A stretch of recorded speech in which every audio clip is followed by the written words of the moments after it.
सभी को नमस्कार, प्रणाम। ये एक मेरा नया चैनल है जिसमें मैं बात करूँगा ऐसी चीज़ों की, ऐसे ख्वाबों की, ऐसे विचारों की जो कि कहीं न कहीं मुझे 1990 की तरफ ले जाते हैं।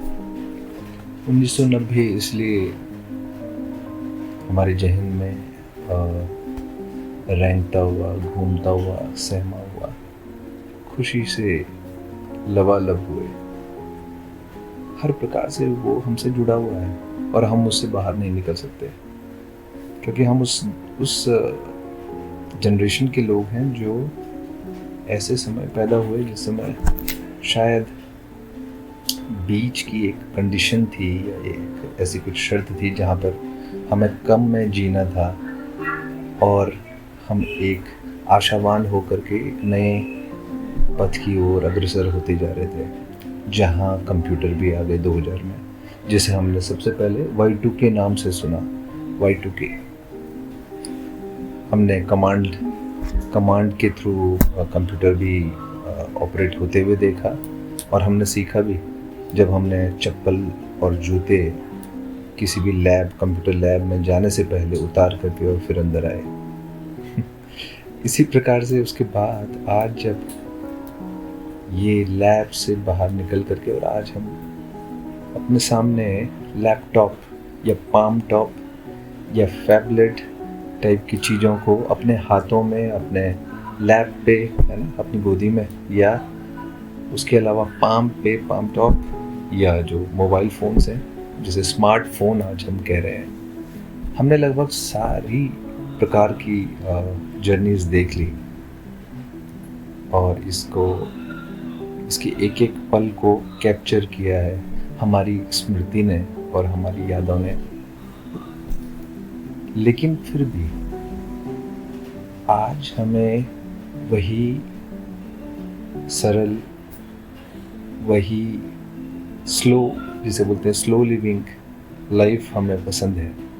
और बस इसी चीज़ का जो हम आज भी सोचते हैं, जिसके बारे में कि काश हम उस माहौल में दोबारा वापस जा पाते। तो आइए आज शुरू करते हैं। और मेरे ख्याल से पहला दिन मैं शुरू करूँगा जसिंता केरकेटा की एक बहुत बेहतरीन, मैं कहूँगा कि उनकी रचना है और प्रेम में पेड़ होना। ये एक ऐसा संग्रह है जिसमें प्रेम कविताएं तो हैं, पर उसे प्रकृति के साथ जोड़ करके, जैसे हम लोगों के 1990 या 1980 के बीच में हर चीज़ को प्रकृति से जोड़ कर देखा जाता था, चाहे वो प्रेम हो, चाहे वो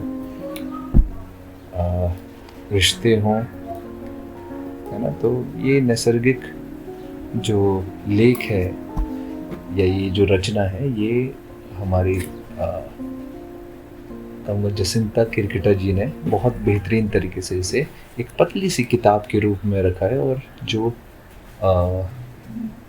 राजकमल पेपरबैक्स पब्लिशर हैं जिनके, और बहुत बहुत बेहतरीन रचना है। तो आइए सबसे पहले हम बात करते हैं एक कविता की, प्रेम में दो हो जाना।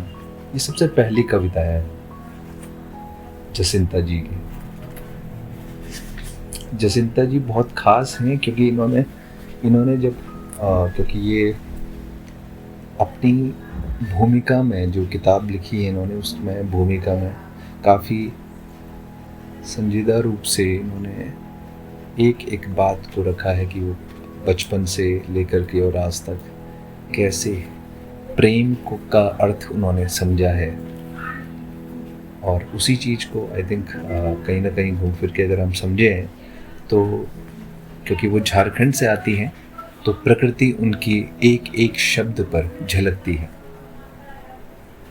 एक एक लहजे में। वो जो कहते हैं ना कि जैसे जब नदी का बहाव होता है वो प्राकृतिक रूप से आता है, वो इनके हर लेख में, हर एक एक्सप्रेशन में या एक उनकी अभिव्यक्ति में झलकता है। तो आइए हम स्टार्ट करते हैं। सबसे पहले प्रेम में दो हो जाना। प्रेम में आदमी क्यों एक हो जाना चाहता है, अपनी भिन्नता के साथ क्यों दो नहीं रह पाता है। इस एक की चाहत में वह प्रेम को हथियार में बदलता है। इसे देखिएगा कि कितने बेहतरीन तरीके से इस एक की चाहत में वह प्रेम को हथियार में बदलता है। मतलब एक व्यक्ति का सोचने का दायरा देखिए। भले ही दोनों प्रेम करने का कह रहे हैं, लेकिन शायद वो प्रेम को एक व्यक्ति उसको इस्तेमाल कर रहा है और इसके पीछे पूरा जेंडर जस्टिस कंसेप्ट छुपा हुआ है। कृपया इसे और गौर से समझें। मैं दोबारा से पढ़ूंगा। प्रेम में आदमी क्यों एक हो जाना चाहता है, ये प्रश्न है। प्रेम में आदमी क्यों एक हो जाना चाहता है, अपनी भिन्नता के साथ क्यों दो नहीं रह पाता है। इस एक की चाहत में वह प्रेम को हथियार में बदलता है और जीवन भर अपने साथी पर हमला करता है। प्रेम कहाँ उसकी ताकत बन पाता है, प्रेम कहाँ उसकी ताकत बन पाता है। इधर देश के प्रेम में कुछ लोग सबको एक कर देना चाहते हैं, जो एक न हो पाए वे मारे जाते हैं। प्रेम के नाम पर सबको एक करने की चाहत में वे मनुष्य भी नहीं रह पाते हैं। सबको एक करने की चाहत में वे मनुष्य भी नहीं रह पाते हैं। हम प्रेम में हमेशा दो बने रहें, ये उनका सोचना है, उनका नज़रिया है, जो कि बहुत बेहतरीन खूबसूरत है। और खूबसूरत इसलिए है क्योंकि इस पूरी पृथ्वी में, इस प्रकृति में हर फूल, हर कली, हर पत्ते, हर पेड़, हर पौधे, झरने, और जैसे हमारे उत्तराखंड में गाड़ गदीरे होते हैं, यानी कि छोटे छोटे जो पानी के स्रोत हैं, उन सब की अपनी इतनी खूबसूरत भूमिका है। वो सब अलग हैं, वो दिखने में, महसूस करने में बिल्कुल अलग हैं।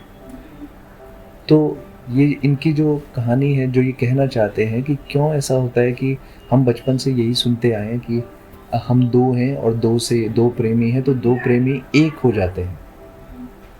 और एक होने का मतलब ये है कॉम्प्रोमाइज़, यानी कि दोनों की जो अपनी पर्सनैलिटी है, उनका जो व्यक्तित्व है, उसमें कॉम्प्रोमाइज़ होना पड़ेगा, उसमें कॉम्प्रोमाइज़ करना पड़ेगा।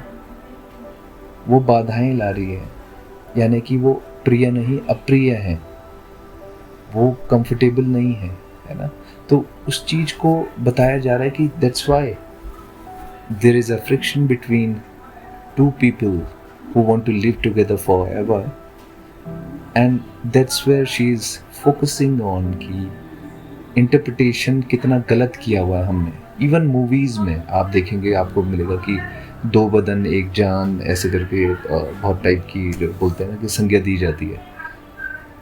लेकिन इन्होंने कितने बेहतरीन तरीके से अपने जो ट्राइबल कल्चर है, अपनी जनजाति, खूबसूरत जनजाति का जो एक अपना खास जो अपना कल्चर है, उनकी जो समझ है, जिसे कि कई लोग कहते हैं कि ये पुरानी सोच है ना, कस्टमरी, जानबूझ के परंपरागत, या जिसे बोलते हैं ट्रेडिशनल नॉलेज, यानी कि ये बहुत पारंपरिक और पुरानी एक तरह से समझ है, जिसे कि बहुत बुरी तरह से देखा जाता है। लेकिन उसके पीछे जो भाव है, वो ये लाइनें जो मैं अब गाऊंगा या बताऊंगा, आपके सामने रखूंगा, तो वो बताएंगे कि वो किस हिसाब से सोचते हैं कि एक प्यार होना चाहिए, प्रेम होना चाहिए दो लोगों में। हम प्रेम में हमेशा दो बने रहें, हम प्रेम में हमेशा दो बने रहें, धीरे धीरे जाना और हर बार एक दूसरे को अद्भुत पाया, एक दूसरे की ताकत को सराहा, कमियों को रास्ता दिखाया। हमारे रास्ते अलग रहे पर हम साथ चले, हमारे रास्ते अलग रहे पर हम साथ चले। बेहतरीन। कभी कभी लगता है वह मुझसे ज़्यादा जानता है, मैं खुद को ठीक से जानने के लिए उस तक जाती हूँ और वह खुद को जानने के लिए मुझ तक आता है। कई बार मुझे इस बात में या जो जिस तरह के भाव हमारी जसिंता जी ने लिखे हैं या जिस तरह के भाव इन्होंने हमें दिए हैं, वो सच्ची में कई बार मुझे एक फेमस राइटर हैं जिनकी ज़िंदगी काफ़ी गरीबी में गुजरी और वो बेहतरीन आर्टिस्ट भी थे, है ना, कलाकार थे। वो कला इस्तेमाल करते थे, यानी कि ड्राइंग एंड पेंटिंग, और साथ साथ में पोएम्स भी लिखते थे और फिलोसोफर भी थे। उनका नाम है, आपने सुना भी होगा, कोई कहलील जिब्रान कहता है, गिब्रान कहता है ना, खलील गिब्रान भी कहता है ना। तो काफ़ी कुछ उनकी तरह है, जो क्योंकि कहलील गिब्रान की आप अगर किताबें पढ़ेंगे तो उसमें आपको ये झलक नज़र आएगी, जहाँ पे वो कहते हैं कि हम एक हैं पर दोनों एक ही तरह का नृत्य कर रहे हैं, प्रेम का नृत्य, किंतु हम अलग अलग जगहों पे हैं। हम एक ही ब्रेड से, यानी एक ही कह सकते हैं रोटी से हम अन्न को काट के खा रहे हैं, पर दोनों अलग अलग है। मतलब यानी कि एक ही रोटी के दो अलग अलग पल्ले हैं। ये नहीं है कि आप एक ही को दोनों चला रहे हैं, नहीं। तो वो जो बीच का जो गैप है, जो एक कंपलसरी है वो प्रेम में, वो शायद वो जो ब्लैंक है लाइफ का एक तरह से, तो वो बहुत महत्वपूर्ण है एक असली प्रेम में अगर देखा जाए तो। क्योंकि प्रेम ये चाहता है कि दोनों ही अपनी सोच, अपनी समझ को लेते हुए आगे बढ़ें, फलें फूलें। हो सकता है एक गलत हो या दूसरा सही हो, तो वो एक दूसरे को सपोर्ट करें, वो समझें, तो बेहतरीन है। तो एक बार मैं दोबारा पढ़ूंगा। हम प्रेम में हमेशा दो बने रहें, धीरे धीरे जाना और हर बार एक दूसरे को अद्भुत पाया, एक दूसरे की ताकत को सराहा, कमियों को रास्ता दिखाया। हमारे रास्ते अलग रहे पर हम साथ चले, कभी कभी लगता है वह मुझसे ज़्यादा जानता है। उन्हें लगता है खुद से कि हो सकता है इसको ज़्यादा पता है जीवन के बारे में। मैं खुद को ठीक से जानने के लिए उस तक जाती हूँ। और देखिएगा, दोनों ही एक दूसरे के पूरक भी हैं और दूसरा एक दूसरे को समझना चाहते हैं, है ना, सीखना चाहते हैं जीवन के बारे में।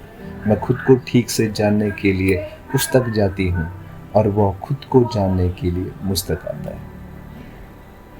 तो आज ये पहली कविता जो हमने पढ़ी, जो प्रेम को लेकर के है, मेरे ख्याल से ये बेहतरीन कविता मैं कहूँगा, क्योंकि प्रेम का एहसास कराना इन शब्दों के द्वारा, ये थ्रू दीज वर्ड्स जो कपलेट्स टाइप की हैं, ये प्रेम कविताएं बहुत ब्रीफ में, बहुत संक्षिप्त में, तो उसको इतने अच्छे से समझाना मेरे ख्याल से मेरा पहला दिन है ये इस पॉडकास्ट में या इस व्लॉग में जो मैं सबके सामने रखना चाहूँगा, क्योंकि प्रेम ही सबसे बड़ी फाउंडेशन है इस ज़िंदगी की। लेकिन इस कविता के माध्यम से, जो कि जसिंदा केरकेट्टा जी ने लिखी हैं, प्रेम में पेड़ होना में, तो उन्होंने आपको ये समझाया है, हम सबको ये समझाया है कि प्रेम में दो हो जाना कितना महत्वपूर्ण है और